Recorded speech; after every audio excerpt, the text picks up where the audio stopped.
روزی روزگاری ما داشتیم زندگیمون رو میکردیم، ولی یه روزی به طور اتفاقی من تصمیم گرفتم که درس میکروبیولوژی غذایی و جلوتر از ورودی خودم بردارم و اتفاق شگفت‌انگیزی که افتاد این بود که مجبور شدم غذا درست کنم. حالا شاید بپرسید قضیه چیه؟ بهتره که یه خورده برگردیم به عقب. خب قرار بودش که یه سری غذای تخمیری تهیه بکنیم، ولی از شانس بدم تمام مواردی که آسون بودن در دسترس بودن و بقیه بچه‌ها برداشته بودن و من مونده بودم و حوزه. منم برای از برادر عزیزم جدیبتی خواهش کردم که غذاهایی که تخمیری‌ان، جدیدن و اصل نسب دارن رو به من معرفی کنه. سلام، خیلی خوش اومدید به یه ویدیو جدید با من.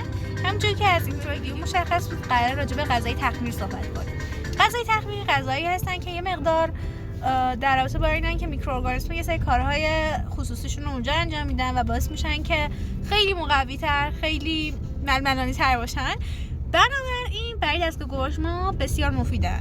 حالا من داشتم فکر میکردم که خب الان که شب یلداست و انار تو خونه پیدا میشه، چرا که نه، انار تخمیری.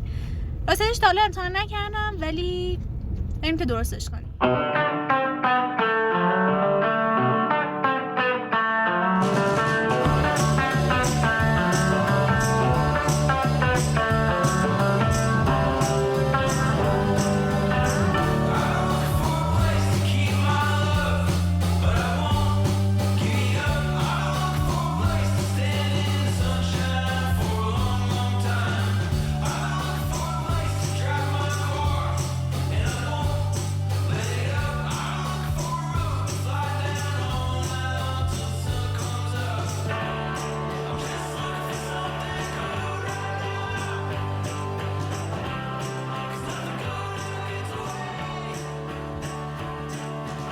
چهار روز از این روز میگذره و من با این ناشاهکار مواجه میشم.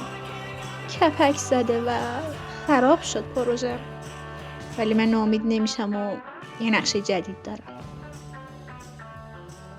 مامان، تو رو خدا کمکم کن.